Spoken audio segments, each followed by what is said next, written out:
নমস্কার বন্ধুরা, প্রতিমা রান্নাঘরে সব বন্ধুদেরকে স্বাগত জানিয়ে শুরু করছি আজকের রেসিপি। আজকে আমি খুবই টেস্টি, ক্রিস্পি, কুরকুরে মাশরুম দিয়ে তৈরি করব।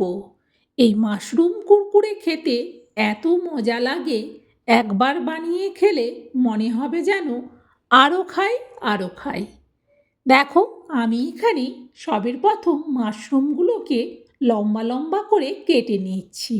আর যেহেতু মাশরুম খুব নরম, তাই এগুলো হাত দিয়ে কেটে নেওয়া যাচ্ছে। তবে তোমরা চাইলে কাঁচির সাহায্যে কিংবা বঁটিতে, ছুরিতে করতে পারো। তবে হাত দিয়েই কিন্তু সব থেকে ভালো হয়, কারণ একই রকম সাইজের এভাবে লম্বা লম্বা করে কেটে নেওয়া যায়। আমি এখানে 200 গ্রাম মাশরুম দিয়ে করছি, তোমরা তোমাদের ফ্যামিলি মেম্বার অনুযায়ী বানিও। সবের প্রথম কিন্তু মাশরুমগুলোকে এইভাবে লম্বা লম্বা করে একই রকম সাইজের কেটে নিতে হবে।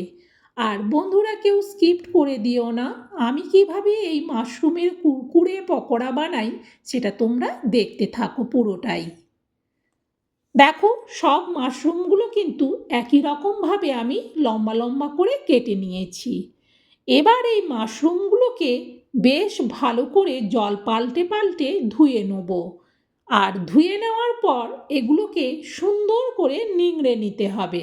চলো তাহলে ধুয়ে নিংড়ে নিয়ে ফিরে আসছি। দেখো, বেশ ভালো করে নিংড়ানোর ফলে এগুলো একেবারে ঝরঝরে হয়ে গেছে।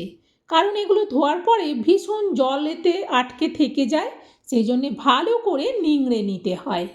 বেশ সুন্দর করে এগুলো নিংড়ানো হয়ে গেছে, আর এতে একটুও জল নেই। এবার এটাকে আমি সাইড করে রেখে দিচ্ছি। রেখে দিয়ে বেসনের বেটারটা এবার তৈরি করে নেব। আমি এখানে আন্দাজে 100 গ্রামের মতো বেসন নিচ্ছি। এই প্যাকেটটাতে 200 গ্রাম বেসন ছিল, তার অর্ধেকটা নিয়ে নিলাম। দিয়ে দিচ্ছি এবার পরিমাণ মতো লবণ, আর দিচ্ছি পরিমাণ মতো হলুদ, আর দিচ্ছি এতে হাফ চামচ শুকনো লঙ্কার গুঁড়ো, আর দিচ্ছি অল্প জোয়ান। আর জোয়ানটা দেওয়ার সময় এরকম হাত দিয়ে ঘষে দিতে হয়। আর দিচ্ছি এতে কাঁচা লঙ্কা কুচি, আর দিচ্ছি এতে চালের গুঁড়ো, 4 চামচের মাপে 2 চামচ। এবার শুকনো একবার আগে এটাকে ভালো করে মিশিয়ে নেব। আর এই মাশরুম কুরকুরে বানানোর জন্যে চালের গুঁড়োটা কিন্তু একটু দিতেই হয়, তাহলে এটা ভীষণ কুরকুরে হবে। আর না হলে এমনি বেসন দিয়ে ভাজলে সেই কুরকুরে ভাবটা কিন্তু অনেক সময় ধরে থাকবে না। দিয়ে দিচ্ছি ছোট বাটি ভর্তি করে 1 বাটি জল। তবে জলটা যে যেমন ভাবে বানাবে অল্প অল্প করেই জলটা দিয়ে মেখো, না হলে অনেক বেশি পাতলা হয়ে গেলে ব্যাটারটা কিন্তু সুবিধে হবে না। আবারও 1 বাটি জল দিলাম। এই বাটিটা বলতে কিন্তু এটা হাফ কাপের মতো, তাই আমি হাফ হাফ করে দুবার 1 কাপের মতোই জল দিলাম। দেখো, ব্যাটারটা বেশ ঘন লাগছে এখনও। এটাকে কিন্তু এখন বেশ কিছুক্ষণ ধরে ফেটাতে হবে। ফেটালে এই যে এতটা ঘন আছে, এটাতে বোঝা যাবে আর জল দিতে হবে কি না। কারণ ব্যাটারটা এমনভাবে বানাবো না পাতলা না খুব ঘন, সেই জন্যে একেবারে জল দিয়ে দিলে পাতলা হয়ে গেলে আবারও বেসন দিতে হবে, তখন কিন্তু মাপের একটা ভুল হয়ে যাবে। সেই জন্য অল্প অল্প জল দিয়ে ব্যাটারটা বেশ ভালো করে বানাতে হবে। দেখো, সুন্দরভাবে ব্যাটারটা কিন্তু অনেকটা আগের থেকে বেশ মাখো মাখো হয়ে ফুলে গেছে।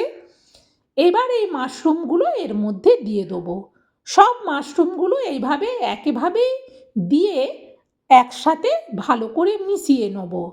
কিন্তু এগুলো মেশানো একসাথে হওয়ার পরেও কিন্তু যখন ভাজবো তখন কিন্তু একটা একটা করে দিতে হবে, তাহলেই কিন্তু কুরকুরের মতো বেশ সুন্দরভাবে একটা একটা দেখতে লাগবে।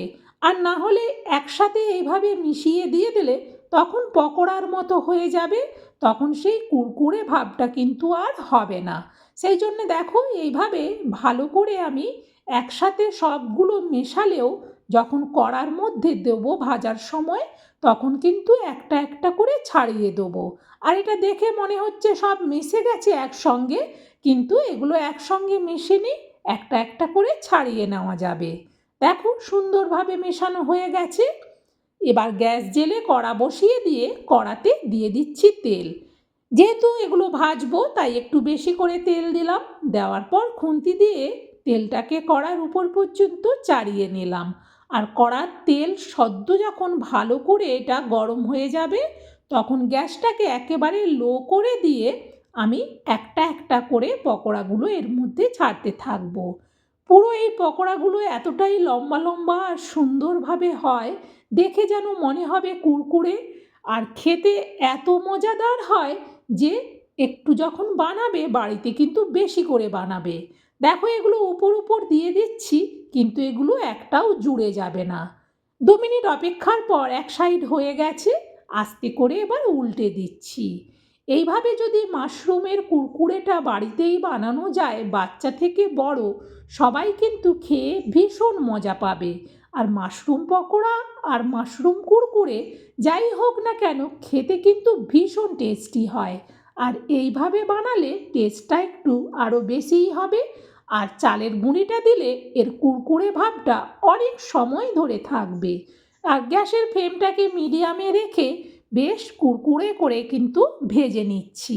দেখো কতটা সুন্দরভাবে কালার হয়ে গেছে, দেখে বোঝাও যাচ্ছে এগুলো কিন্তু ভাজা হয়ে গেছে আর ভীষণ কুরকুরে হয়ে গেছে।